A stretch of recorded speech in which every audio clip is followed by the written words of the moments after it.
Seneng nggak di like orang? Gimana like itu begini? Gitu ya, seneng? Benar ya? Betul, seneng. Jika ada orang like kita, itu fi'il Allah bukan? Fi'il Allah bukan? Yang kenceng lah, fi'il Allah bukan? Oke. Sekarang ada orang begini, unlike sama kita. Ada. Fi'il Allah bukan? Ridho enggak? Ridho meskipun pahit gitu ya. Ar-ridho itu qabulu qadarillah ma'amurrih wa hulwih, menerima takdir Allah, perbuatan Allah, pahit ataupun manis, senang ataupun susah. Mesti ngalamin, Mas ya. Jangan senangnya cuma di like ya. Semua kita mah seneng, harus juga ngalamin dislike. Dan orang-orang yang kolbunya sudah akrab dengan malaikat-malaikat itu akan selalu terpanggil datang di malam-malam tersebut. Semoga kolbu kita seperti itu, amin. Siapa saja yang sholat, tidak usah bayangkan Ka'bah. Bayangkan dia menghadap Rabbul Ka'bah, Tuhan pemilik Ka'bah. Ya Allah, sujud kepada Engkau pendengaranku, penglihatanku, lisanku, kolbuku, darahku, dagingku, tulangku. Ya. Kita sebut ini peleburan, sujud fana. Yang kami ambil hadis itu, ya, kita bawakan ke syahadat. Asyhadu, aku leburkan, aku bersaksi bahwa diri Asma minimal ada berapa tangga? 90. Tapi di satu tangga ada 70.000 hijab Allah Subhanahu wa ta'ala. Kalau dipikir-pikirin hijab kita nggak berani naik. Tapi jika Allah berkehendak, si hamba akan ditembuskan ke sana. Di atas itu namanya tauhid bisyuhudil af'al atau musyahadatul af'al. Tauhid menyaksikan af'al perbuatan Allah Subhanahu wa ta'ala. Orang ini dia karam fana dalam dua nama Allah, kudrat dan iradat. Kudrat, iradat. Kalau dia sampai di ujung, maka Allah akan berikan kepadanya sirkun. Itu sebabnya beberapa aulia itu bismillah saja bisa terbang. Pernah lihat orang terbang? Gak pernah? Beneran? Norak ya. Maka orang awam menyaksikan kewalian itu lewat keramat yang zahir, disebut karamatul akwan di kitab ini. Tapi kalau orang yang sudah mulai berilmu, karamat itu bukan karamatul akwan, tapi karamatul ma'ani, karamat maknawi. Itu lebih tinggi. Nah, musyahadatul af'al inilah yang disebut oleh orang syuhudul wahdah fil kathrah. Memandang keesaannya dalam kerabaman fiil-fiil, perbuatan-perbuatan Allah. Saya mau tanya, malam ini perbuatan Allah bukan? Benar? Hakul yakin? Oh, udah antum sudah sampai di makom ini tuh ya. Canggih juga ya. Tapi kayaknya nggak semuanya nyahut, nggak semuanya mudeng ini. Kita duduk malam ini, menyaksikan semua penampilan tadi malam ini, dan mendengarkan kalam-kalam ini, bahkan hamba al-fakir berbicara hal-hal ini. Ini fi'il Allah bukan? Jika demikian adanya, maka sebenarnya secara akli dan makna, kita sudah masuk kepada tauhid bisyuhud atau musyahadatul af'al, menyaksikan afal Allah. Cuma karena baru pakai akal, baru pakai ini, syuhudnya tidak daim, syuhudnya tidak panjang, nggak lama. Tapi kalau syuhudnya dengan kolbu dan ruh dengan zauk, maka dia akan kekal abadi. Maka mukasyafah itu kebanyakan orang-orang kampus sama pesantren itu mukasyafah akliyah, faham secara akal, tapi belum mukasyafah zauqiyah, secara rasa. Malam yazuk lam ya'rif. Padahal hakikat pengetahuan itu rasakan dulu, baru kasih nama. Kalau orang-orang ahlul akli, kasih nama dulu, baru kemudian mereka cari-cari ini barangnya dari mana. Bisa dipahami? Wah, alhamdulillah. Itu musyahadatul af'al. Maka dalam memandang perbedaan, perbedaan itu fiilnya Allah, perbuatannya Allah. Rata-rata semuanya ini punya sosial media, benar? Facebook punya, tapi kalau muka-mukanya kayaknya nggak semuanya punya Instagram ya, apalagi TikTok. Rata semua punya Facebook. Seneng nggak di like orang? Gimana like itu begini? Gitu ya, seneng. Benar ya? Betul, seneng. Jika ada orang like kita, itu fi'il Allah bukan? Fi'il Allah bukan? Yang kenceng lah. Fi'il Allah bukan? Oke. Sekarang ada orang begini, unlike sama kita. Ada. Fi'il Allah bukan? Ridho enggak? Ridho meskipun pahit gitu ya. Ar-ridho itu qabulu qadarillah ma'amurrih wa hulwih. Menerima takdir Allah, perbuatan Allah, pahit ataupun manis, senang ataupun susah. Mesti ngalamin mas, ya. Jangan senangnya cuma di like, ya. Semua kita mah seneng, harus juga ngalamin dislike. Disitulah Imam Ghazali memberi pengajaran kepada para salik, para pesuluk. Apa kata beliau? Jika engkau sulit menemukan guru dan kawan yang menegurmu, membimbingmu, maka lihatlah orang yang benci dan menjadi musuhmu. Apa kritiknya, apa hujatannya, itulah yang mesti engkau perbaiki. Jadi kita nggak usah kemudian marah, karena itu perbuatan Allah. Anggap saja Allah lagi ngingetin kita. Jadi marah nggak? Awal-awal agak kaget, wajar. Tapi jangan lama-lama kagetnya. Ya, kaget sebentar boleh. Meskipun as-sabru inda sadmatil ula, sabar dari musibah orang biasa, tapi sabar kalau dibenci itu yang luar biasa. Tadi Kiai Abid Arifin berkalam. Apa siapa tadi? Ya, ada orang lahir, bapaknya muslim, ibunya muslimah, anaknya ya fi'il Allah bukan? Ada orang bapaknya bukan muslim, ibunya bukan muslimah, lahirnya juga bukan muslim. Fi'il Allah bukan? Tapi kita nggak boleh fatalisme. Apa arti fatalisme? Menyalahkan takdir.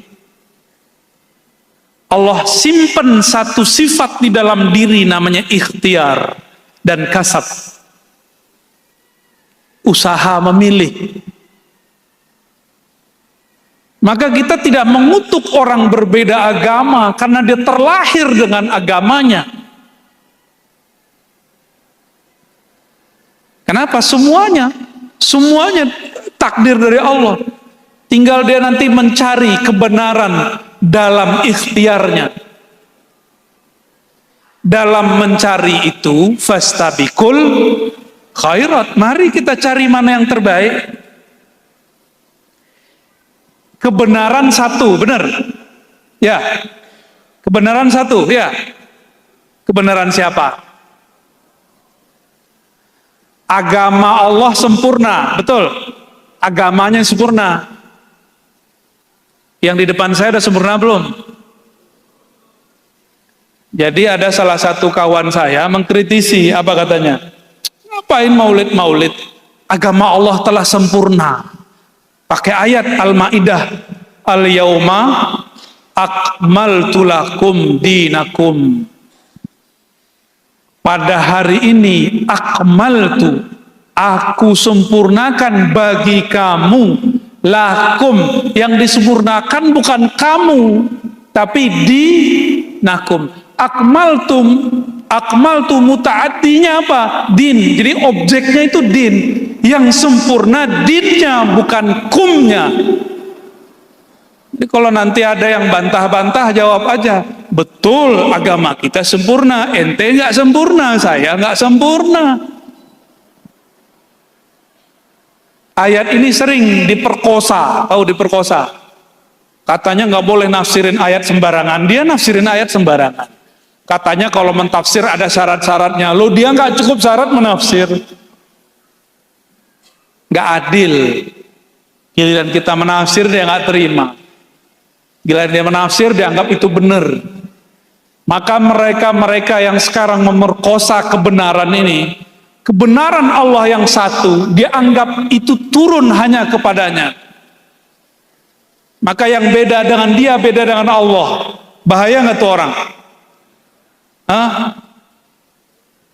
Al-Quran benar, sepakat? Yang nggak sepakat kafir. Kafir bahasa kita loh ya, agama kita. Al-Qur'annya benar, sepakat? Tapi kalau Ar-Razi baca ayat, pasti benar gak? Pasti benar gak? Tuh, takut ya? Takut soal adab ya? Ya udah bukan saya deh, Mas Asmanipun, ya ini yang gondrong tapi disembunyiin ini. Asirin, bukan khosirin kan? Mas Asirin, kalau Mas baca ayat pasti benar nggak? Enggak. Sepakat? Tapi bisa benar nggak? Bisa benar, bisa salah. Katanya al-haqqu min rabbi, kebenaran dari Allah. Satu, kok bisa Ar-Razi baca, Mas Asirin baca, beda kebenaran? Karena Mas Asirin mungkin kuliahnya sudah 10 tahun, mahasiswa abadi. MA, ya. Saya kuliahnya baru 4 tahun, kualitas bacanya beda. Mas Asirin hafal alfiyah, saya 10 pun belum hafal. Maka cara bacanya beda. Kebenaran ini yang lagi diperkosa mereka hari ini. Mereka merasa kebenaran Allah itu ada di dia. Maka beda dengannya, beda dengan Allah. Ini yang akan merusak semua agama. Akan merusak semua mazhab dan thariqat. Tapi kita nggak perlu memusuhi mereka, ya. Cukup ngingetin mereka. Jadi level 2 tauhid bisyuhud apa? Musyahadatul af'al. Tadi musyahadatul af'al itu orangnya dia sedang berlayar dalam lautan tauhid, kudrat dan iradat Allah Subhanahu wa taala. Maka orang-orang ini zikirnya biasanya ada maknanya la haula wala quwata illa billahil aliyil azim. Tiada daya dan upaya kecuali dengan Allah Subhanahu wa taala. Dan itu juga bertingkat-tingkat. Masih ingat kisah Nabi Musa sama Nabi Khidir? Di kitab ini beliau mau mengatakan Nabi Khidir itu diperdebatkan kenabiannya, dan beliau cenderung mengatakan Nabi Khidir bukan nabi.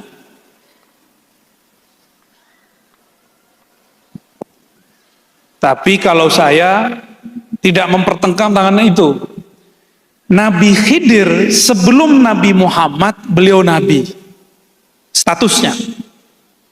Tapi setelah muncul lahir Nabi Muhammad SAW, ahli kasyaf memandangnya sebagai sahabat dan umat. Meskipun dulu beliau seorang nabi, statusnya sebagai umat. Karena dulu dia nabi, maka sekarang dia dihitung wali. Kenapa? La nabiyya ba'di. Tidak ada lagi nabi setelah Nabi Muhammad. Jadi dengan munculnya Nabi Muhammad, jika Nabi Isa turun, nanti pangkatnya bukan pangkat kenabian, pangkatnya umat Nabi Muhammad. Jika Nabi Ilyas muncul, sama. Jika Nabi Khidir zahir, sama. Dia nabi, tapi pangkatnya lagi nggak dipakai, bajunya disimpan. Kenapa? La nabiyya ba'di. Tidak ada nabi lagi setelah Nabi Muhammad sallallahu alaihi wasallam. Oleh karena itu, ketika Imam Qushairi, pengarang kitab Ar-Risalah Qushairiyah, mengatakan Khidir bukan nabi, dia benar. Dia melihat secara kasyaf umat Nabi Muhammad. Jika imam yang lain mengatakan beliau seorang nabi, yaitu Imam Nawawi, maka itu juga benar, karena memandang sebelumnya. Dan berbahaya loh kalau Nabi Khidir tidak disebut nabi. Berarti Nabi Musa belajar ilmu ma'rifat kepada wali. Nanti orang membayangkan wali lebih tinggi daripada nabi. Itu perkataan Imam Nawawi. Maka kita jamak, kita kumpulkan kalam itu. Itu musyahadatul af'al, terjadi antara Nabi Musa dan Nabi Khidir. Apa adabnya? Ini ingat, ada adabnya. Orang yang sampai di makom ini, adabnya tambah tinggi kepada Allah. Ketika Nabi Khidir ditanya, kenapa engkau bunuh anak kecil? Kenapa engkau rusak kapal? Nabi Khidir nggak bilang ini perintah Allah. Nggak. Dia cuma mengatakan apa? Itu bukan amri. Tidak menisbatkan langsung kepada Allah, juga tidak mengatakan dirinya. Itulah adab seorang arif billah yang kenal kepada Allah. Maka orang berhakikat, kalau dia beradab disebut arif, al-arif billah. Jika dia tidak beradab, maka dia disebut iblis atau bani iblis. Iblis itu hakikatnya tinggi. Salah satu kajian hakikat, kajian ontologis asal muasal. Apa kata iblis mendebat Allah? Khalaqtani min nar wa khalaqtahu min tin. Ini kan tinggi hakikatnya iblis. Ya Allah, engkau ciptakan aku dari api, sedangkan dia dari tanah. Asal muasal, ilmu anasir namanya. Hakikat iblis benar. Iblis nggak mau sujud kepada makhluk, benar nggak? Sujud hanya kepada engkau ya Allah. Berarti iblis ini terhijab. Dia nggak sampai kepada tauhid level 3 aja nggak nyampe. Nabi Adam itu tajalliyat asma Allah. Wa 'allama Adamal asma'a kullaha. Allah, kalau bahasa umumnya, Allah tajallikan asma'nya kepada Adam semuanya. Ini yang tidak terbaca oleh iblis. Maka jangan heran orang-orang ahli zikir, ahli kolbu, itu tidak akan dapat dibaca hakikat kolbunya oleh orang-orang yang masih pada tataran-tataran rasio dan intelektual, atau baru baca-baca kitab yang tertulis, belum kitab yang tersirat. Itu dimaklumi. Oleh karenanya dalam kitab Qawaidut Tasawuf karya Maulana Al-Imam Zarruq Asy-Syadzili, apa kata beliau? Ingkarnya fuqaha, orang-orang zahir kepada ahli batin, ahli kewalian, ahli tasawuf, itu ma'zur, dimaklumi. Orang syariat ingkar ke ahli hakikat dimaklumi. Kita nggak usah marah-marah, ngamuk-ngamuk. Tapi kalau ahli hakikat ingkar kepada orang syariat, itu zindik. Kenapa? Dia tahu pentingnya syariat. Kalau orang syariat nggak ngerti hakikat, ya seperti anak kecil salah dimaklumi nggak? Dimaklumi. Makanya slogannya dari dulu gitu. Mohon maaf nih kalau para kiai ada yang ngomong begitu. Benerin aja syariat ente, tar dapat hakikatnya. Kita sempurnakan kalam ini. Benerin syariatmu dengan hakikat. Itu yang bener, yang pas, insya Allah. Karena tidak ada namanya tanaqud baina syariah wal haqiqah. Disinilah pentingnya adab. Sayyidina Al-Khadir Balia ibn Mulkan Abul Abbas alaihi salam tidak menyalahkan Allah. Dia cuma menafikan itu darinya, lalu menakirohkan, tidak menyebutkan sumber siapa yang nyuruh. Kalau Nabi Nabi Musa faham, Nabi Musa tidak akan protes. Ternyata Nabi Musa mulai faham. Karena Nabi Musa Allah berikan kepadanya tajalliyat zahir, Nabi Khidir Allah berikan kepadanya tajalliyat batin. Ini sama-sama nama Allah, ini zahir, ini batin. Sama-sama diuji. Bagian akhir. Wa tauhidun billahi ala ma'na tauhidillahi li nafsihi bi nafsihi wa huwa, ini mohon maaf, ini salah cetak ini. Wa huwa lil muradin. Yang pasnya lil muradin, bukan lil muridin.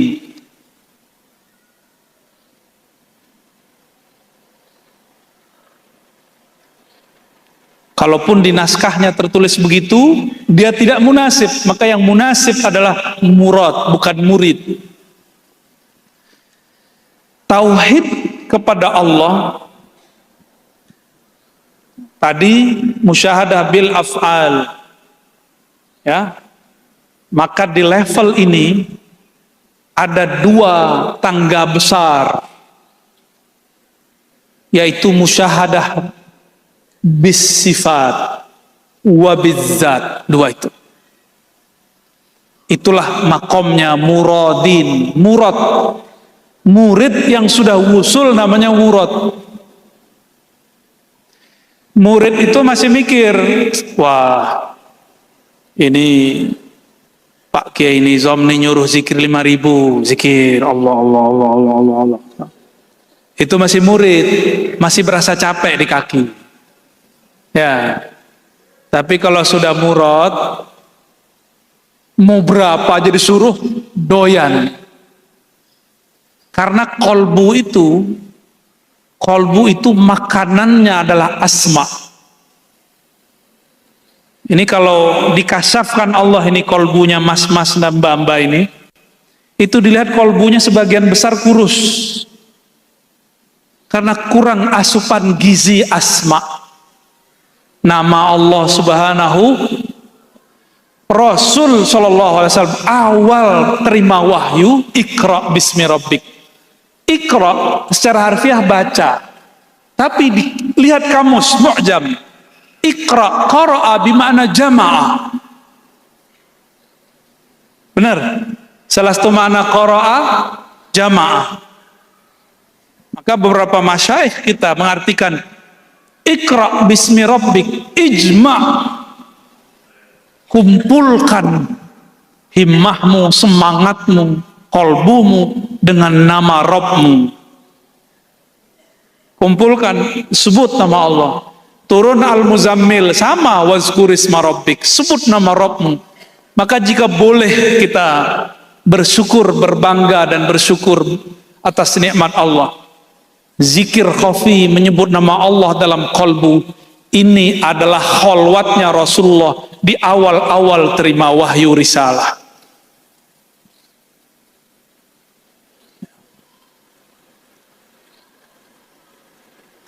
Nabi ketika didekap oleh Jibril, kan tanya, Iqra.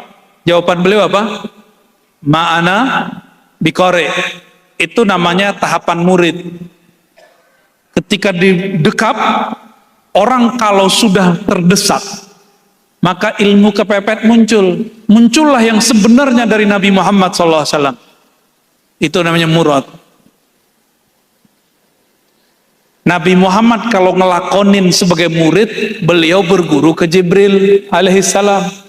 Tapi kalau sebagai murad, Jibril lah muridnya.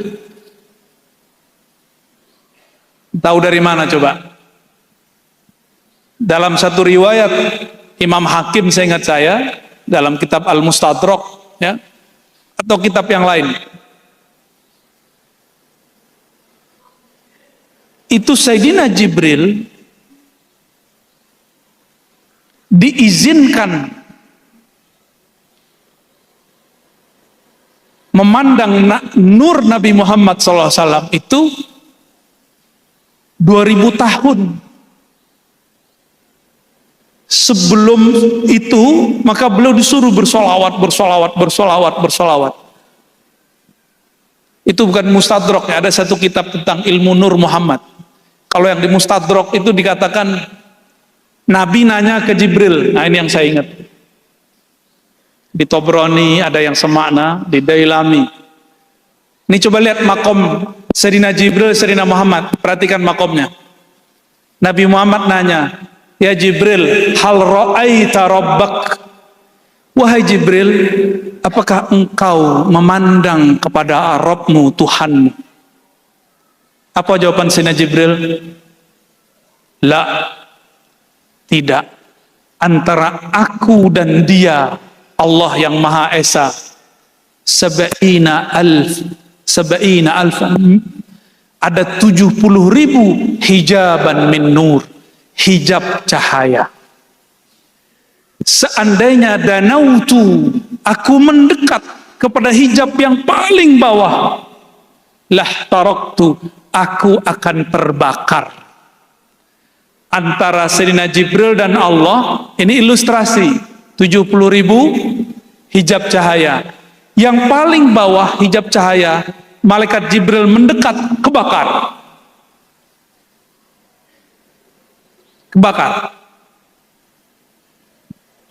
Dengan polosnya baginda Nabi SAW mengatakan, Ra'aitu Rabbi anna arah atau anna urah. Ra'aitu Rabbi fi surati syabin amrad. Beliau dengan santai mengatakan, loh Mas Bril, aku ngelihat Allah. Kadang disebutkan melihat Allahnya itu ada beragam-ragam model. Kadang dalam bentuk tajalli misali, sifat, asma, af'al, nama. Dan yang paling tinggi Rasulullah SAW yang disebut summa dana fatadalla, itu tajalli zati. Rasulullah syuhud kepada zat Allah Subhanahu wa taala, dan Rasulullah turun ke bumi, tubuhnya tidak terbakar, bulu badannya, kainnya tidak berkurang satupun. Kira-kira tinggian makom Sayyidina Jibril atau Sayyidina Muhammad SAW? Maka kita tidak salahkan jika ada sanad Quran, sanad hadis qudsi, an Sayyidina Muhammad, an Sayyidina Jibril, an Rabbil Izzah.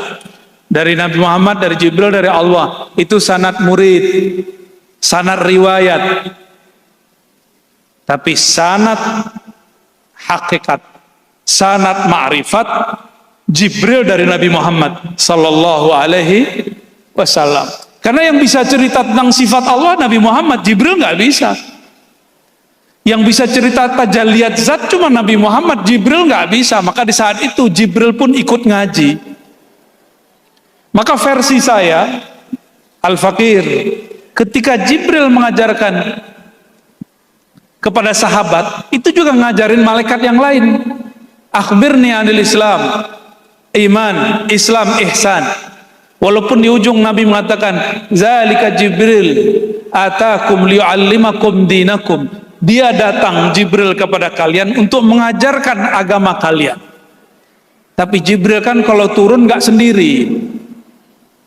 Ini kalau ada pejabat saja nih, atau TNI Polri yang sudah punya pejabatan, dia datang nggak sendiri. Itu baru jabatan bumi, gimana jabatan langit. Jadi Jibril kalau turun itu ada ribuan malaikat di belakangnya. Itu semuanya ngaji kepada Rasulullah Sallallahu Alaihi Wasallam. Maka inilah yang dinamakan rahmatan lil alamin. Beliau rahmat tidak hanya bagi manusia di alam bumi, tapi juga di alam langit, alamnya para malaikat. Malaikat juga ngaji. Jadi tempat ini karena sudah rutin. Itu malaikat setiap malam Kemis jadi itu pasti datang ke sini. Dan orang-orang yang kolbunya sudah akrab dengan malaikat-malaikat itu akan selalu terpanggil datang di malam-malam tersebut. Semoga kolbu kita seperti itu, amin. Salat itu di dalamnya ada munajat. Munajat telah menjadi bahasa kita hari-hari. Apa arti munajat? Mohon. Lagi. Mohon itu doa. Munajat, bisik, berbisik-bisik. Berbisik-bisik itu bermanja-manja, bermesra-mesra.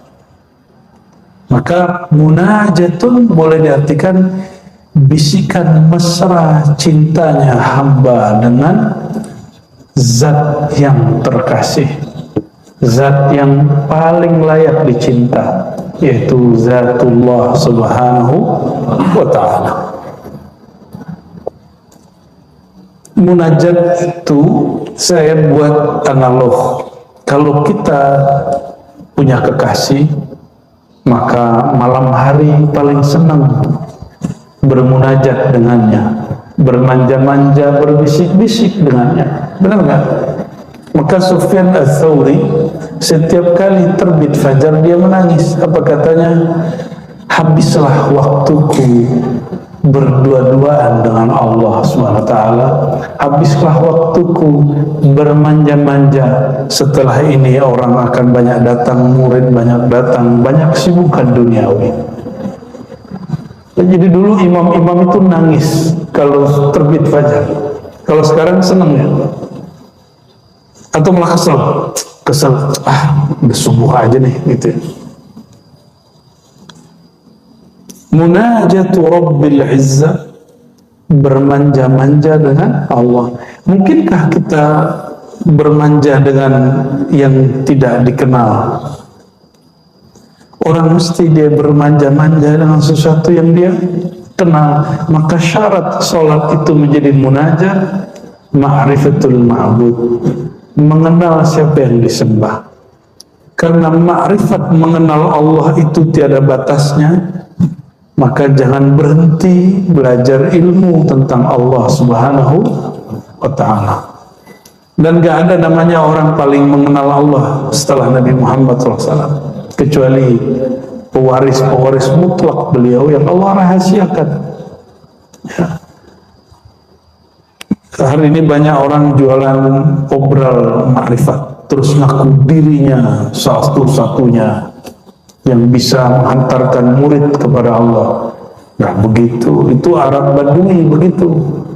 Arab Badui datang kepada baginda mengatakan, ya Rabb irhamni wa Muhammadah, sayangi aku dan Muhammad saja, jangan yang lain. Sama persis, yang bisa bawa ke Muhammad cuma saya. Orang-orang begitu, na'udzubillah min dzalik, orang-orang yang telah mengerdilkan rahmat Allah Subhanahu wa ta'ala. Betul guru kita pintar, tapi di luar guru kita Allah juga maha luas kasih sayangnya, pasti dibagi-bagi beberapa. Dari Sayyidina Anas radhiyallahu taala anhu qala an-nabiy sallallahu alaihi wasallam, innal mu'mina, sesungguhnya orang beriman, idza kana fi shalah, jika dia salat, ini orang mukmin, fa innama yunaji rabbah, dia sedang bermanja-manja, berbisik-bisik kepada Allah. Oke, kalau orang nggak beriman, bisik-bisik itu cepat-cepat gak? Bermanja-manja itu tergesa-gesa gak? Enggak ada orang bermanja-manja itu tergesa-gesa. Fala yabzuqanna baina yadayhi wala an yaminihi, maka adabnya dirilkan, walaupun Allah tidak menempati ruang depan, kanan, kiri, atas, bawah, namun adabnya tidak boleh meludah ke depan, ya, tidak juga ke kanan, ya, tapi meludahlah. Kalau dulu boleh meludah di masjid, sekarang boleh nggak? Bisa algojonya Kiai Abdurrahman dan Habib nanti turun tangan, ya. Wahada haitsu kanat as-salah 'ala turab, kata Abu Yasin Muhammad, ini jika salatnya di atas tanah atau pasir. Wa illa fayakhudhu bi yadihi al-yusra. Nah, kalau kita sekarang berdahak, maka kalau yang lagi batuk atau berdahak, sediain kain. Ini yang pakai kain, ada kain, biasanya orang bawa kain lap, ya, dulu orang suka simpan, ya, di saku dia, sapu tangan. Itu tradisi yang bagus. Ambil pakai tangan kanan lalu dibuang, boleh. Nah, kata beliau, fayakhuzahu biyadihi al-yusra kama nussa alaih, maka ambillah dengan tangan kiri lalu simpan lagi. Itu sunnah sebenarnya, ya. Ansai kepada Allah, dan wala an yaminihi, juga jangan di kanannya, karena di sebelah kanan ada malaikat sholat. Jadi setiap sholat ada malaikatnya. Apa doa malaikat? Allahumma salli ala fulan, ya Allah turunkan rahmat kepada si fulan. Kalau kita meludah ke kanan, itu malaikat pergi, ya. Wal yabsuq an yasari aw tahta qadamihi falyadfinha. Kalau dia mesti juga meludah, maka ke kirinya atau ke bawahnya, atau sesuai kalimat tadi, dia pakai kain, pakai tangan kiri, lalu dia simpan lagi. Jangan ditelan, ya. Itu dahanya jangan ditelan. Jorok kali itu. Ya. Masa gitu, ya. Jadi sunnah sekarang membawa apa? Sapu tangan itu kalau sholat, terutama bagi yang ada lendir-lendir atau dahak. Kalau enggak usah, enggak apa-apa, ya. Tisu lebih baik. Dulu belum ada tisu, bid'ah juga itu kayaknya tuh, ya.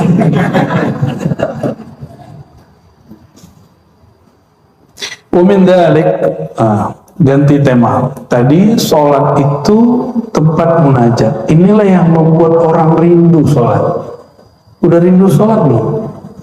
Sholat itu ada candunya nggak? Ada candu nggak sholat? Hah? Kayaknya belum, ya. Karena belum kenal siapa yang disembah. Jadi belum jatuh cinta kepada Allah Subhanahu wa ta'ala. Sholat itu nikmat sekali, Pak. Nikmatnya sholat, sehingga Abu Yazid itu seperti dia di atas orang lagi syahwat kepada pasangannya. Itu Abu Yazid al-Bustami. Nikmatnya sholat itu yang disebut nikmat surga yang disegerakan. Maka Nabi SAW mengatakan, hubbiba ilayya minad dunya at-tib wan nisa wa ju'ilat qurratu aini fi shalat. Aku dibuat oleh Allah senang kepada yang harum, yang bersih, yang rapi, dan lawan jenis.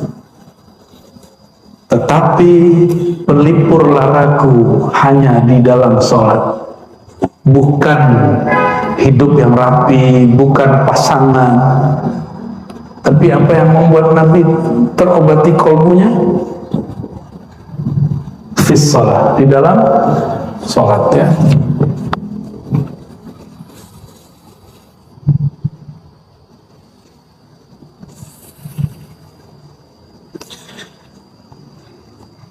Sir sholat, rahasia sholat yang lain. Nah, yang berikut ini nggak tahu nomor berapa lah ini ya. Ada yang nyatat nggak nomornya berapa sebelumnya? Bukan halaman. Kelebihan sholat 1, 2, 3 ini nggak tahu nomor berapa. Beliau nggak ngasih nomor. Ya, anna salata fiha tawajjuh wal iqbal ala Allah.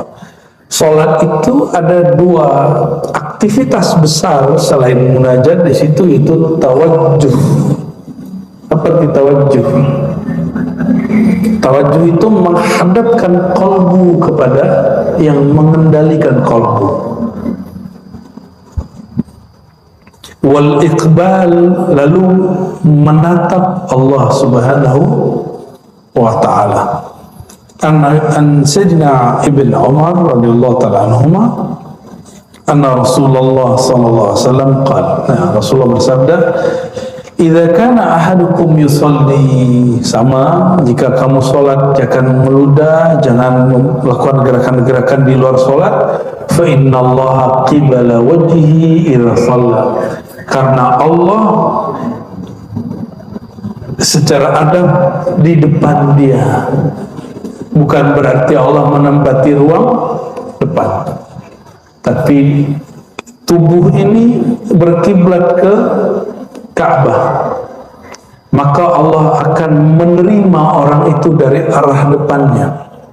Bukan berarti Allah ada di depannya. Oleh karenanya, siapa saja yang sholat tidak usah bayangkan Ka'bah. Bayangkan dia menghadap Rabbul Ka'bah, Tuhan pemilik Ka'bah ya. Wa min dzalik, di antara rahasia keutamaan salat yang menjadi kekhususan umat Nabi Muhammad SAW yang tidak ada di agama-agama sebelumnya, anna salata fiha dzikrul 'abdi rabbahu. Salat itu adalah media seorang hamba menyebut-nyebut dan mengingat Rabbnya, Allah Subhanahu wa ta'ala. Inilah yang disebut di dalam Al-Quran surat Taha, aqimis salata li dzikri, dirikan salat untuk zikri, mengingatku. Masih ingat gak pertemuan dengan Allah? Nggak ada yang ingat? Maka karena kita tidak sanggup mengingat Allah, hilangkan ketidaksanggupan itu dengan cara kecilkan dirimu, tiadakan dirimu, maka si kecil itu akan hilang, si jahil itu akan hilang. Allah akan ganti sifat kita yang baru. Maka orang kalau sholat, Allah sedang merefresh dirinya. Jadi sifat-sifat yang tadi sudah berkarat itu Allah ganti dengan sifat yang baru. Ya, inilah makna dari surat Taha ayat 14 itu ya. Lalu disebutkan di sini riwayat mengenai dialog hamba. Nah, ini lucu nih dialog ini. Jadi guru saya dulu, saya punya guru beberapa orang namanya Hasan Al-Basri. Ada satu guru namanya Hasan Basri, ketua MUI di kampung saya. Dia dikritik oleh kawan saya. Jadi kawan saya baru pulang dari Timur Tengah, tapi belum selesai mengkritik sang guru. Bayangin coba. Ya, kalau santri Jawa nggak berani ya kayaknya ngeritik kiai. Yang berani ngeritik kiai itu ya santri Sumatera biasanya. Apalagi santri dari Padang tuh demen banget ngeritik kiai itu, karena diajarin begitu. Kita diajarin mendebat kiai. Itu yang dianggap beradab bagi kami. Pas saya ke Jawa ternyata beda caranya. Didebatlah guru kami ini, Buya Hasan Basri, ketua MUI. Apa debatnya? Beliau ini kalau sholat kadang 1 nafas atau 2 nafas Fatihah. Bismillahirrahmanirrahim. Alhamdulillahi rabbil alamin arrahmanir rahim. Terus ya. Didebat sama anak nih, apa kata dia? Buya, di dalam hadis Sahih Bukhari dan Muslim, terutama Sahih Muslim, disebutkan bahwa antara ayat dan ayat itu ada jawaban dari Allah Subhanahu wa Ta'ala. Oke, terus maksud kamu apa? Kata si santri yang sudah mulai pintar atau sok pintar ini, atau keminter. Apa kata dia? Kalau Buya mimpin sholat satu nafas, kapan Allah jawab? Buya juga ya. Benar? Kapan Allah jawab? Nah, coba perhatikan hadisnya. Sayyidina Abu Hurairah mengisahkan, aku mendengar Nabi SAW menceritakan rahasia Fatihah. Allah berfirman, qasamtus salat. Ini hadis Sahih Muslim, hadis sahih. Ada juga di Bukhari yang semakna. Qasamtus salata baini wa baina 'abdi nisfain wa li 'abdi nisfain wa li 'abdi ma sa'al. Ya. Aku memisahkan, membagi salat itu jadi dua. Antara hambaku,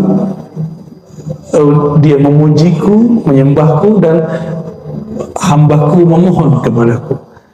Fa'idha qala al-abdu, jika si hamba selesai baca Alhamdulillahi Rabbil Alamin, aku menjawab. Apa jawaban Allah? Hambaku memujiku. Itu. Hambaku, hamidani abdi, hambaku memujiku. Kalau antum langsung, kata dia, Alhamdulillah alamin arrahmanir rahim, Allah nggak sempat jawab dong. Logikanya masuk setengah lah ya. Lalu kalau si hamba mengatakan arrahmanir rahim, Allah menjawab asna alaihi abdi, hambaku banyak memujiku. Jadi beda hamidah dengan asna. Hamidah memuji di awal, kalau asna mengulang pujian. Maka alhamdu wassana itu beda penggunaan.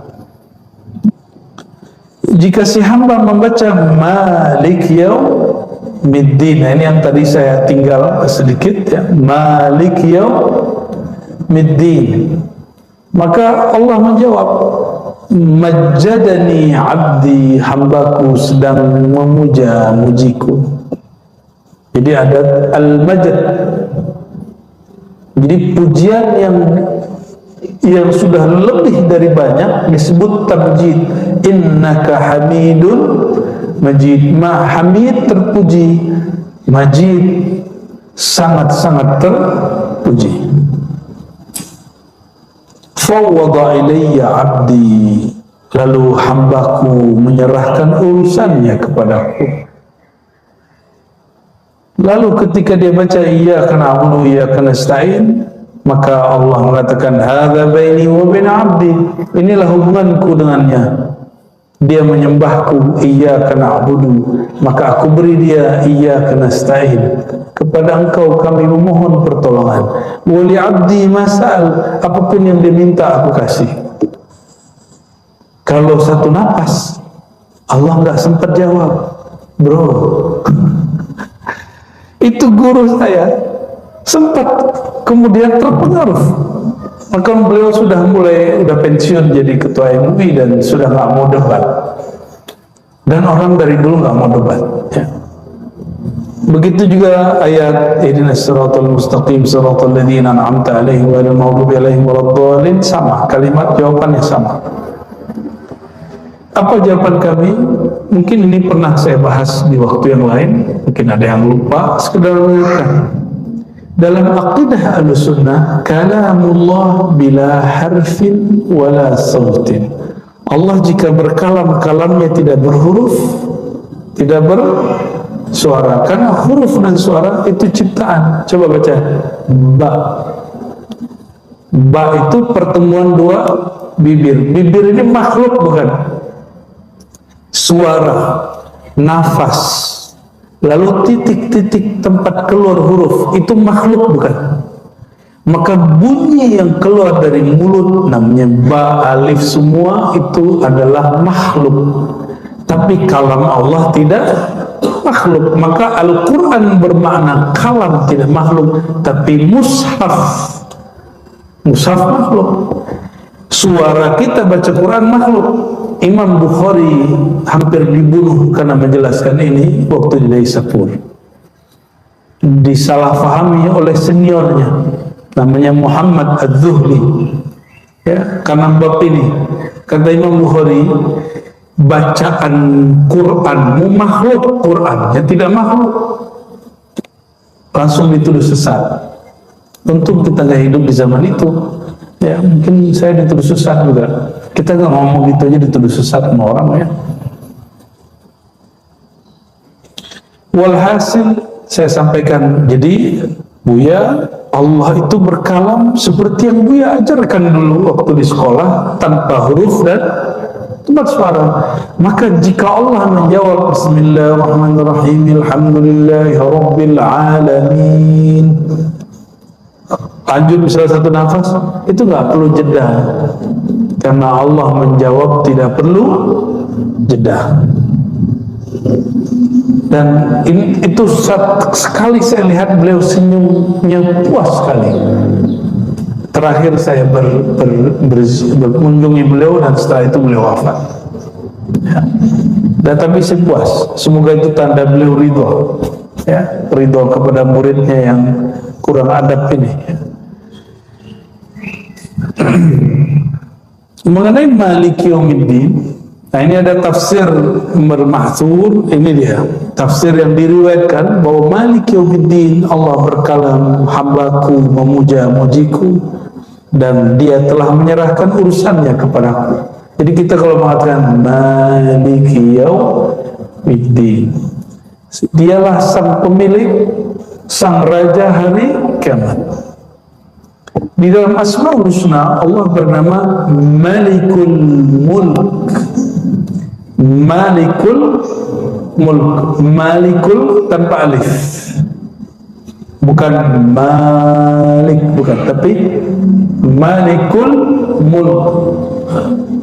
Itu lebih tinggi daripada Malik. Maka jika ada orang imam baca Maliki Yaumiddin, itu sholatnya sah, Fatihahnya sah, dia tidak mengurangi satu huruf. Qul a'udzu birabbin nas, malikin nas, atau malikin nas, mana yang benar?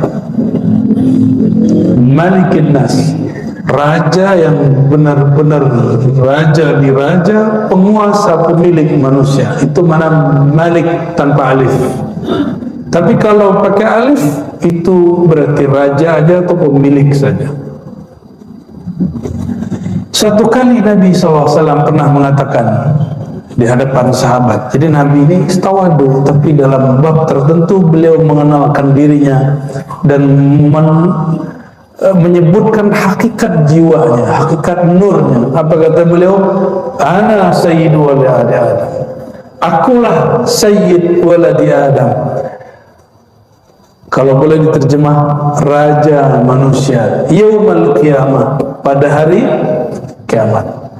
Maka ulama-ulama ahli isyari mengatakan Maliki Yaumiddin itu Allah. Kalau Maliki Yaumiddin itu nur Allah, nur kekuasaan Allah yang Allah berikan kepada Nabi Muhammad sallallahu alaihi wasallam. Wallahu alam, itu penjelasan isyarat, ya.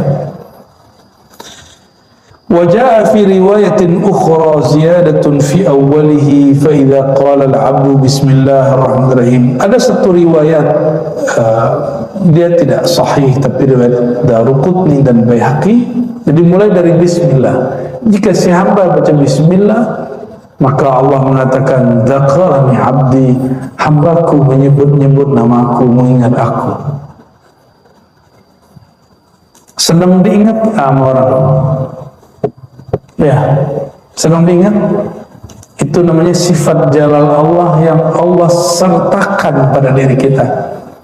Karena dalam diri ini ada hembusan ruh. Ruh itu dihembus langsung dari Allah SWT, maka Allah menyertakan sedikit beberapa sifat-sifatnya. Itu sebabnya kita dapat mendengar, itu kan dari sifat ruh semua. Melihat, ya.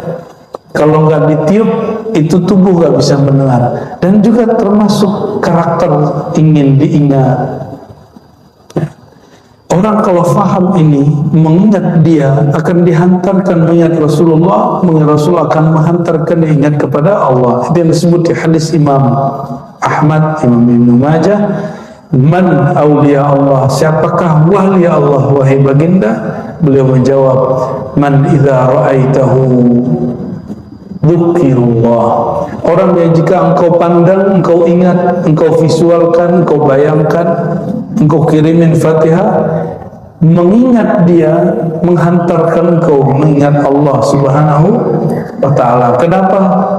Bukan lagi fisik dia yang kita lihat, tapi sirruhnya yang bersumber dari hembusan Allah Subhanahu wa ta'ala.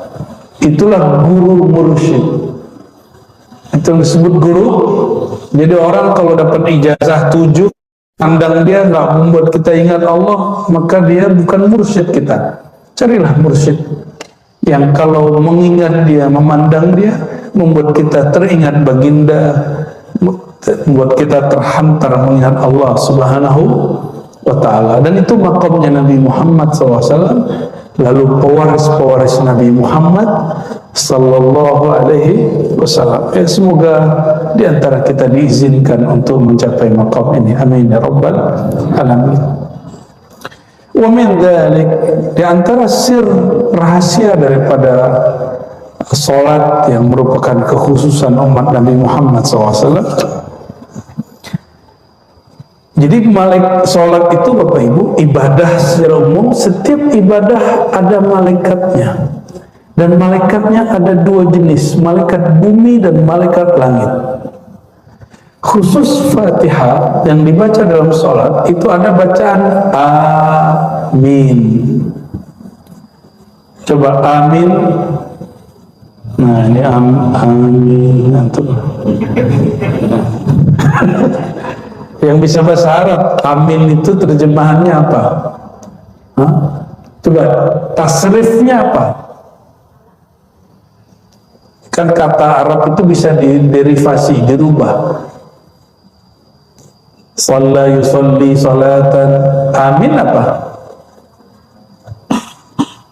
Nggak ada kata sepakatan ulama, karena itu bukan bahasa Arab yang bisa ditasrif. Di bahasa Arab yang unik, dia bahasa Arab alam sana. Itu bahasa Arab alamnya malaikat. Maka ketika orang baca waladhdallin, jangan terlalu panjang doanya ya. Waladhdallin, ya. Dan jangan kemudian didengung terlalu panjang. Dol itu keliru itu, ya.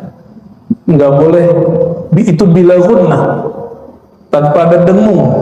Waladhdallin, langsung disambut, karena bi gunnah itu sudah jelas masuk ke huruf waw dan huruf-huruf tertentu yang lain. Jika ada orang membaca itu, maka malaikat dengan bahasa Arab langit, ini bahasa biar agak ngeri-ngeri sedap, membaca amin. Banyaklah orang bertanya, sebenarnya cara baca amin itu gimana? Amin atau amin, yang benar yang mana? Kayak tahu yang benar aja sih. Dalam ilmu tajwid, jika dua alif ketemu, maka dia dijadikan matnya panjang. Itu asalnya amin kalau versi ahli tasrif. Cuma bisa tasrif begitu, ada ya di tengahnya. Ini muskil. Maka ada ulama kita yang memanjangkan Mim. Itu ada alirannya dalam ilmu tajwid. Jadi ilmu tajwid ada mazhabnya Bapak Ibu. Mazhab itu tidak hanya mazhab fikih. Mazhab fikih yang ditulis di depan masjid.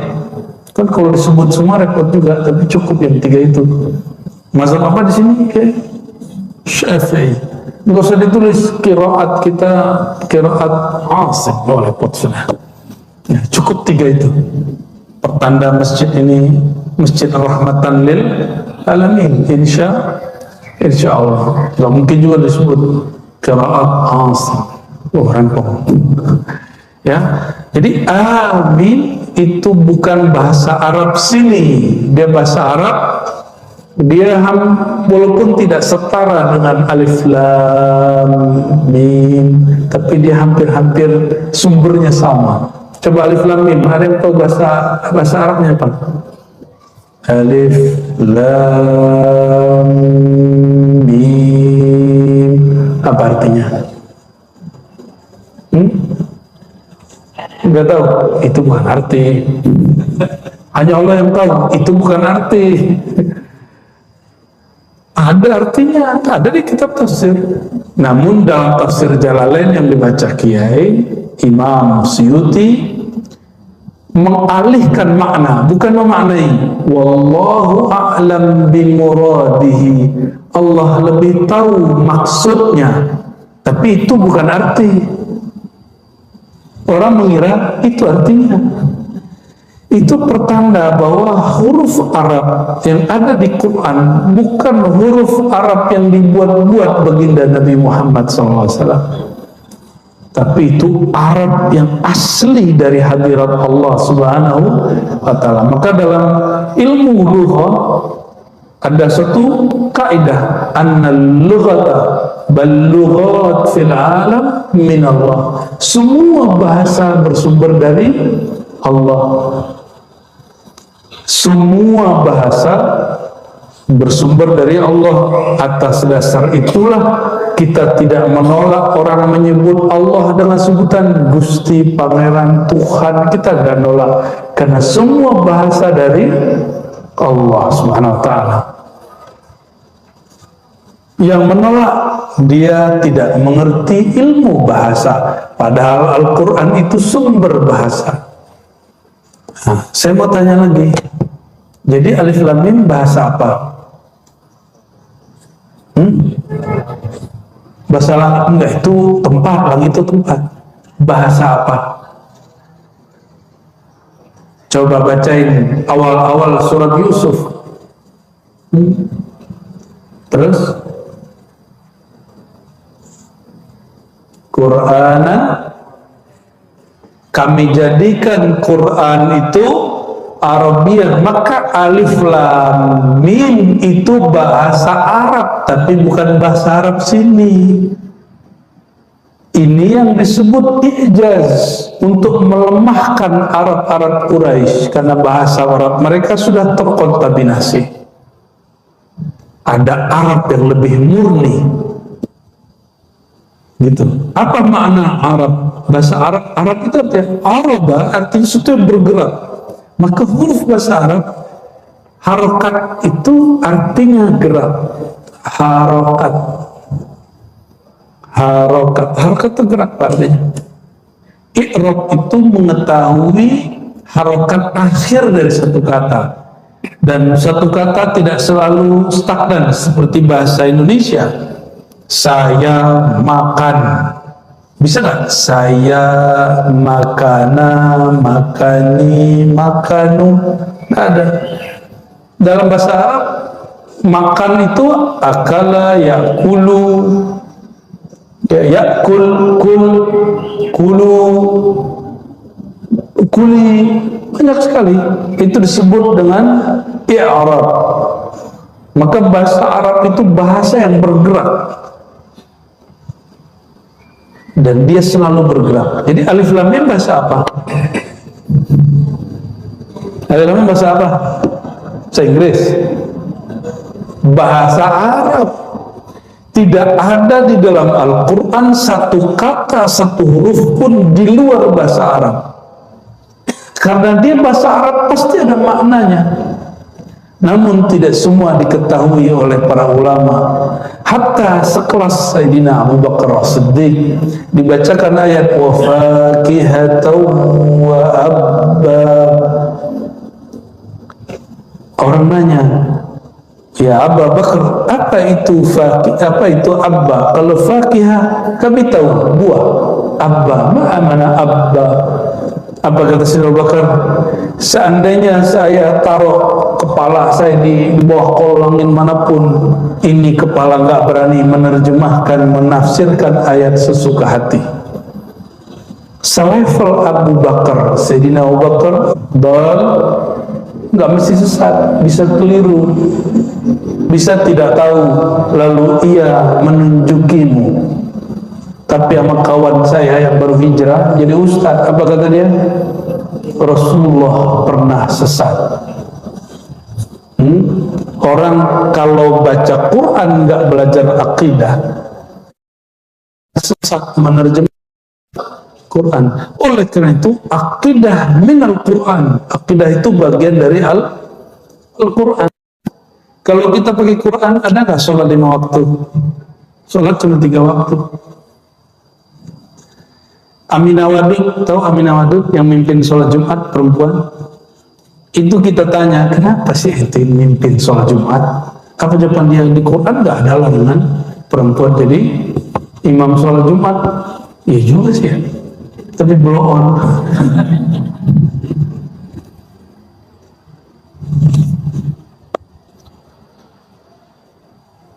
Jadi amin bahasa Arab atau bukan? Bahasa Arab alam malakutiyah jabarutiyah, alamnya malaikat. Maka malaikat setiap kali ada orang baca waladhdallin amin, maka amin itu juga bahasa Arab, tapi bahasa Arab sana ya. Dan amin juga dipakai oleh orang Suryania, orang berbahasa Suryania dan Ibrania. Amin, amin gitu ya. Amin sudah nggak ada men. Min, dalam bahasa yang tepatnya dibaca begitu.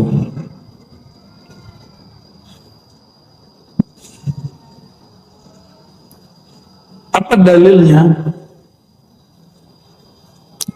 Diriwayatkan oleh Sayyidina Abu Hurairah radhiyallahu taala anhu, Nabi SAW bersabda dalam hadis yang sahih riwayat Imam Bukhari dan Muslim, "Idza ammana al-imam fa aminu." Jika imam mengaminkan, maka aminkanlah olehmu, fa innahu man wafaqa ta'minuhu ta'minal malaikah. Siapa yang aminnya, ini bukan sudah selesai amin-aminan kan, selesai kan 01, 02, 03. Ini hebat sekali nih kita nih, keramat nih, mengarang kitabnya keramat nih. Tahu aja kita ngajinya setelah pemilu. Karena babnya amin ya, cocok logi yang cocok. Siapa yang beriringan antara aminnya dengan amin malaikat yang di sana? Saya tanya guru saya, itu aminnya di malaikat mana? Guru saya nggak ada yang jawab. Ketemu di kitab Imam Al-Jili, beliau mengatakan, waktu ruhku diperjalankan, aku melihat bahwa itu di langit keempat. Wallahu a'lam bis-shawab. Ya. Jadi malaikat di langit sekian itu mengaminkan yang tadi antum baca waktu subuh. Waladhdallin amin. Dan ini dalil bahwa amin adalah salah satu bahasa malaikat, dan ini juga dalil bahasa malaikat, bahasa Arab. Bahasa malaikat, bahasa Arab. Ghufira lahu ma taqaddama min dzambih, maka diampuni dosanya yang berlalu. Jadi pengampunan dosa itu ada yang cara ekspres, ini dia. Ada yang cara panjang, puasa Ramadan 30 hari, qiyamul lail 30 hari. Apalagi ada yang tobat, ada yang kafarah, ya. Ada macam-macam. Nah, ini cara ekspres. Paling gampang tuh baca Fatihah, diampuni dosanya. Namun masalahnya, kapan kita tahu amin kita sama dengan amin malaikat? Ada yang tahu? Kalau ada yang tahu, bagi tahu kita lah. Ya, pura-pura nggak tahu saya. Ya.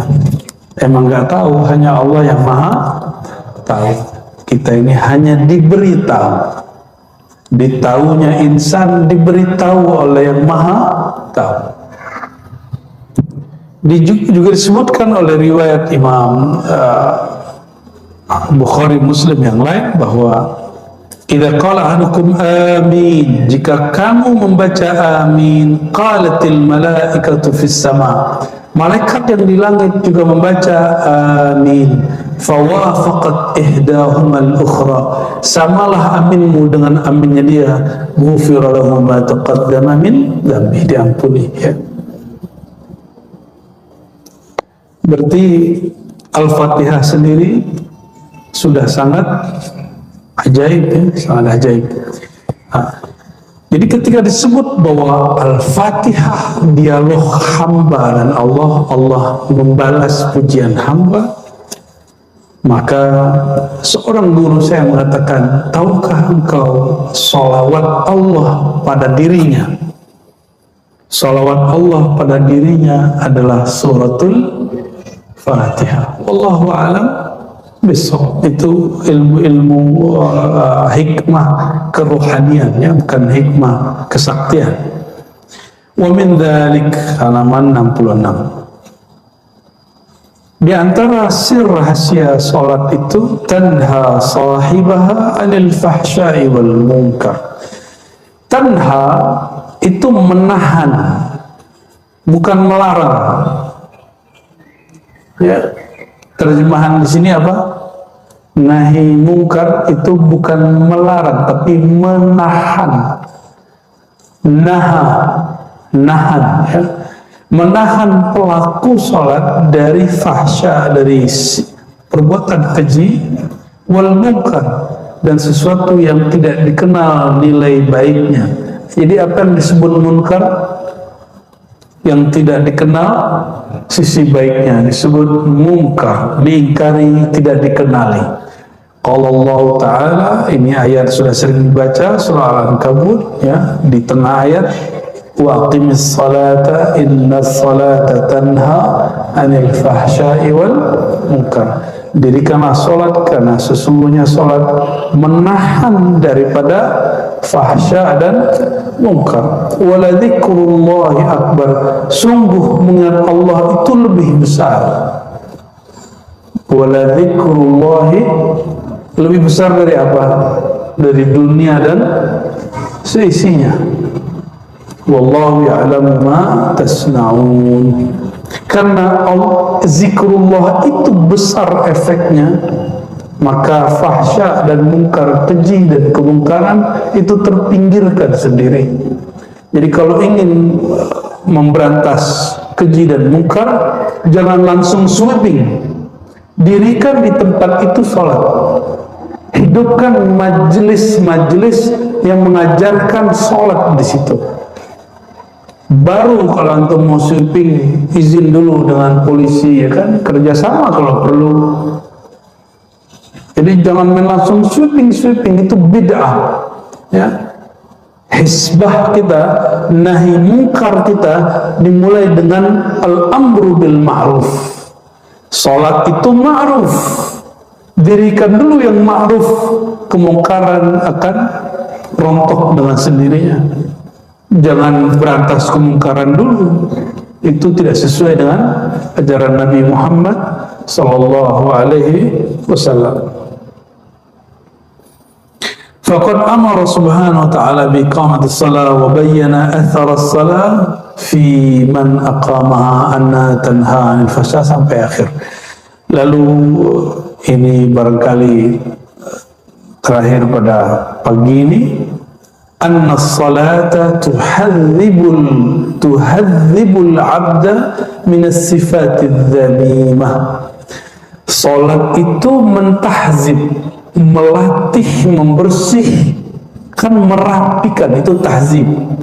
Melatih, membersihkan, ya, seorang hamba minas sifatid dzamimah, dari sifat yang tercela, ya, dari sifat yang tercela.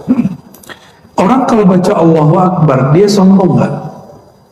Tapi kenapa kalimat takbir itu jadi simbol kesombongan orang Islam hari ini? Ada apa dengan takbirmu? Wajar takbirmu tidak dimenangkan Allah, karena Allah yang kau sebut dalam takbirmu tidak engkau besarkan di kalbumu. Ini PR kita.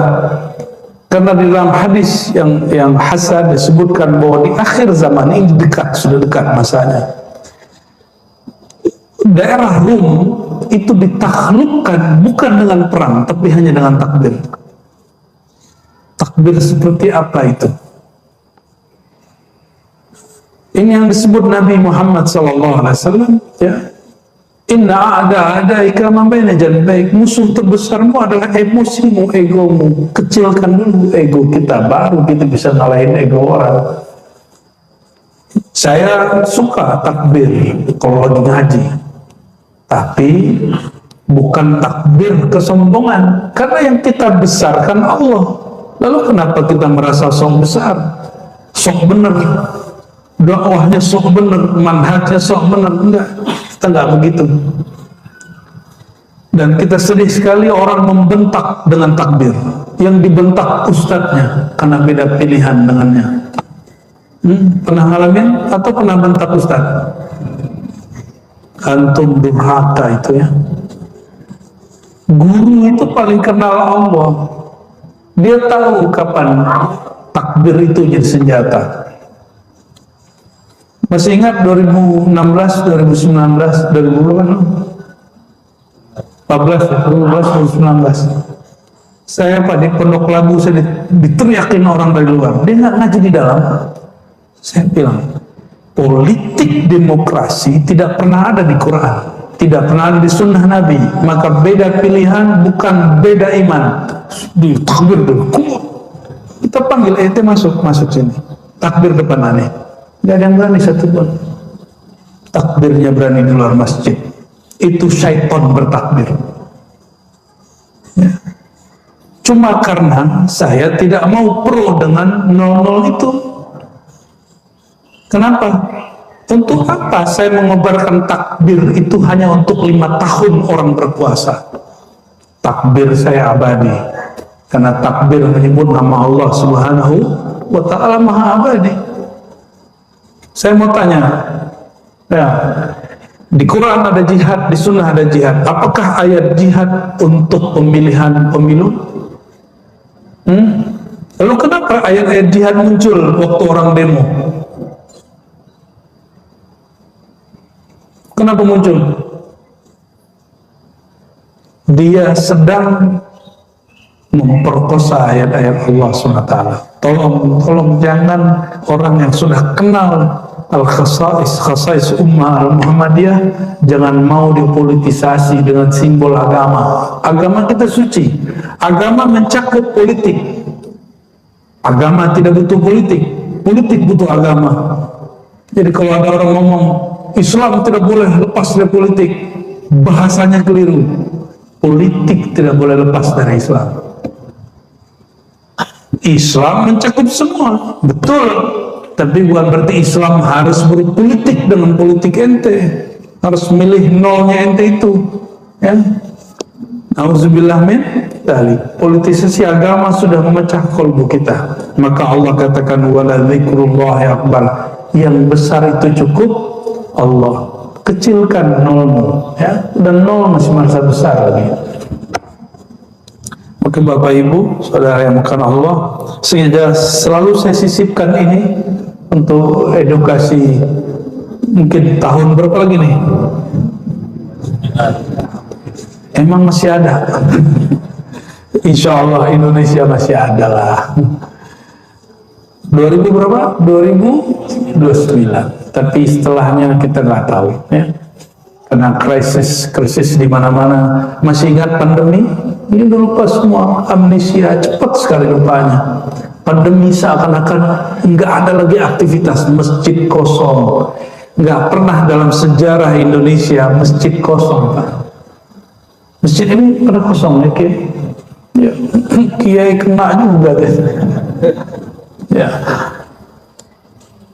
tengkarlah antara, karena dekat kantor polisi ya, langsung dibubarin.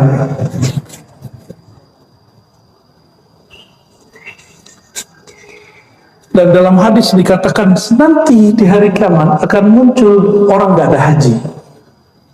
Untungnya pandemi kemarin orang masih ada haji. Oh, berarti bukan yang kemarin. Cuma mungkin kemarin itu trial. Kita nggak tahu suatu saat akan muncul lagi begitu. Wallahu a'lam. Ini bukan nakal-nukutin, ini memang menakutkan.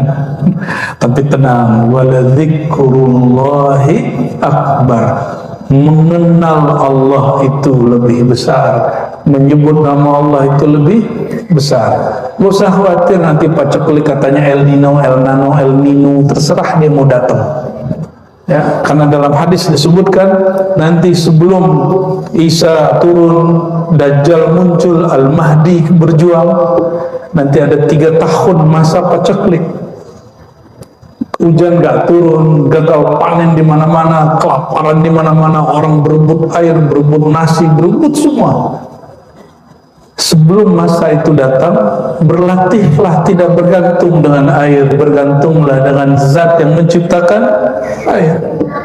Jangan bergantung dengan lagi nasi. Mulai, bukan pengen sehat, bukan, tapi ingin menyehatkan kolbu. Ya. Waktu bulan tahun 2020 masih ingat bulan puasa, orang panik baik, ya. Karena ada yang mengatakan 15 Ramadan terjadi dukhon. Akhirnya pada borong beras habis di banyak gudang. Ini Ustaz nggak tanggung jawab. Habis itu dia mengatakan hadisnya dhaif, tapi orang sudah panik duluan. Wala yasta'fu minan nas. Dia nggak minta maaf sama orang. Minimal dia minta ampun kepada Allah Subhanahu wa taala karena bikin gaduh. Sayyidina Muaz, jangan kambat kajian Bapak Ibu. Mimpin sholat itu kurang 1 orang, terganggu 1 orang karena sholat dia kepanjangan. Nabi langsung kasih gelar, afattanu anta Muaz, kamu pengacau umat hai Muaz. Menggigil Muaz begitu. Makanya Muaz dididik oleh Rasulullah SAW, akhirnya paling mengerti halal haram. Dididik begitu sama Rasulullah SAW. 1 jamaah berkurang, 1 jamaah terganggu dengan imamnya dia. Bayangkan ceramah-ceramah kita hari ini mengganggu banyak orang. Nauzubillah min dzalik. Kasihlah ceramah yang rahmah, ya. Enggak, Islam itu tegas. Tegasnya Rasulullah itu dengan rahmah. Dalam lembutnya dia tegas, dalam tegasnya dia sayang. Nabi itu tegas bukan untuk kebencian. Nabi itu lembut bukan karena kelemahan, tidak. Karena yang dapat mengalahkan kekasaran, kezaliman itu cuma kelembutan. Coba antum lihat, mohon maaf, pemimpin mana yang senang dihujat? Pasti dihancurin orang menghujat dia. Tapi saya wallahi, saya menyaksikan di hampir semua negara dan dalam sejarah Islam, pemimpin-pemimpin yang zalim takluk kepada ulama yang kolbunya lembut. Takluk. Dalam silsilah zikir kami, Thariqah Naqsyabandiyah Khalidiyah, itu ada seorang imam namanya Yusuf Al-Hamadani. Yusuf Al-Hamadani punya guru Abu Ali Al-Farmadi. Ini sezaman dengan Ghazali. Yusuf Al-Hamadani ini murid dari Abu Ali dan dia kawan sama-sama santri dengan Ghazali. Yang kita kenal siapa? Imam. Jadi ada nama Yusuf Al-Hamadani, ada Ghazali. 2 orang ini, Imam Ghazali jadi profesor kesayangan Perdana Menteri. Yusuf Al-Hamadani orang yang paling disegani Perdana Menteri. Itu kalau Yusuf Al-Hamadani datang di majelis tempat duduknya Perdana Menteri dan Raja, langsung rajanya turun, Pak. Turun, tafadhal Syekh. Gak berani dia duduk di situ. Padahal Yusuf Al-Hamadani tidak pernah ngata-ngatain si Raja, Perdana Menteri. Tapi kata-kata dia betul-betul berpengaruh dalam merubah kalbu si pemimpin ini. Tapi coba ganggu si Raja itu. Besok gak nyampe hari ini hilang orangnya. Soeharto, masih ingat? Soeharto sama orang yang kritik dia hilang orangnya. Tapi belakangan di akhir hayatnya dia udah mulai takbiran, mimpin takbiran, ya. Sudah mulai bangun masjid di mana-mana, masih ingat? Itu karena ada orang berhati lembut tapi tegas. Gak bisa digoyang oleh beliau, gak bisa dibayar oleh beliau. Orang ini membackup. Kalau nggak kita yang backup, siapa lagi yang backup? Maka saya husnuzon dengan ulama-ulama yang membersamai pemimpin-pemimpin yang keras, pemimpin yang dituduh-tuduh culas. Kita doakan semoga adanya mereka dapat memperbaiki kolbu si pemimpin dengan cara yang hanya Allah yang tahu. Amin ya Rabbal Alamin. Begitu Pak, kalau kita belajar Al-Khasais Al-Muhammadiyah, kekhususan umat Nabi Muhammad SAW. Semoga bermanfaat. Karena sholat itu ada rukun, ada syaratnya. Sholat tidak sah jika menggunakan bahasa Indonesia, bahasa Melayu, bahasa Jawa. Tetap yang dibaca oleh lisan bahasa Arab. Tapi Bapak kalau mau baca di kolbunya, kolbunya yang berbicara, karena Allah menatap isi kolbu. Kalau fisik Allah tidak tatap, yang ditatap Allah selalu kolbu. Innallaha yanzuru ila qulubikum. Jadi tatapan Allah jatuhnya ke dalam kolbu. Kolbu kita bahasa apa saja Allah faham. Tapi jangan ngomong pakai bahasa wahai Tuhan, enggak ya, sok mesra dalam sujudnya. Sujud syukur sih boleh di luar sholat, boleh pakai bahasa Indonesia. Ya. Sujud itu yang paling bagus membaca bukan doa-doa aneh-aneh yang dibaca oleh baginda Rasulullah SAW. Apa yang dibaca oleh Rasulullah SAW? Subhana rabbiyal a'la, subhanakallahumma bihamdika la ilaha illa anta Allahumma firli. Yang diajarkan Nabi SAW kepada Sayyidina Ali. Ini sujud kalau sholat sunat. Sajadalaka sam'i wa basari wa qalbi wa dami wa lahmi wa izami, terus sampai selesai. Ya Allah, sujud kepada Engkau pendengaranku, penglihatanku, lisanku, kolbuku, darahku, dagingku, tulangku, ya. Kita sebut ini peleburan, sujud peleburan, sujud fana. Yang kami ambil hadis itu, ya, kita bawakan ke syahadat. Asyhadu, aku leburkan, aku bersaksi bahwa diriku, tubuhku, jiwaku, pendengaranku, penglihatanku, gitu, ciptaan Allah dari nurullah, nur Muhammad SAW. Itu kita ambil dari hadis itu, Pak. Hadis Imam An-Nasai dalam kitabus sholahnya, beliau meriwayatkan bahwa Sayyidina Ali ketika sujud itu yang dibaca. Tulangnya sakit-sakit nggak? Itu sujudnya baca itu. Sujud sajadalaka izami. Ya Allah, tulangku sujud kepadamu. Darahnya punya penyakitan enggak? Sujudkan. Maka sakit itu akan menjadi penebus. Syukur-syukur sembuh. Kita enggak cari kesembuhan dengan sholat. Kalau mau sembuh ke dokter, ya. Tapi ada orang disembuhkan dengan sholat, ada. Tapi kalau nggak sembuh, jangan salahkan sholatnya, karena sholat bukan klinik kedokteran, bukan. Ya. Jadi kalau ada terapi sehat dengan sholat, oh sorry, sholat bukan untuk sehat. Tapi rahasia sholat biasanya orang dapat sehat. Mohon maaf Bapak Ibu, mohon maaf mungkin ada yang sudah duduk di atas kursi. Tapi kalau orang rajin dia tahajud dari mudanya, dia nggak akan kemudian sulit dari atas ke bawah. Dia pasti bisa. Walaupun dia kalau jalan sudah ringkih. Ini yang saya rasakan selama bulan puasa, jadi badan saya agak sakit-sakitan sebelum Ramadan. Tapi dengan tarawih kan 20 rakaat semalam naik turun. Ternyata tulang kita jadi kuat, persendian kita jadi kuat. Jadi tubuh ini Allah ciptakan untuk bergerak, bukan diam. Maka bagian yang paling sering diam itu punggung. Nabi sering bekam di situ. Dibuang darahnya, karena Imam Syafi'i pernah berkalam, satu cairan, satu yang bersifat cair diam pasti membusuk, maka darah-darah kita itu jadi kotor di punggung. Ini yang bikin sakit. Cukup 1 senti ada pembekuan sedikit saja, bahkan sekian mili, punggung kita langsung pegal-pegal, dan itu hanya dengan ruku dan sujud. Tapi ingat, ruku sujud bukan untuk menghilangkan sakit punggung ya, nanti salah niat. Saya udah ruku, udah sujud, gak sakit, hilang-hilang. Iya, ente habis dipatahin punggungnya sama orang ya, jahat.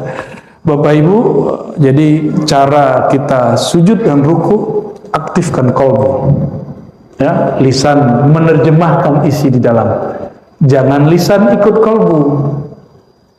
kolbu ikut, baru namanya abdun lillah, hamba Allah subhanahu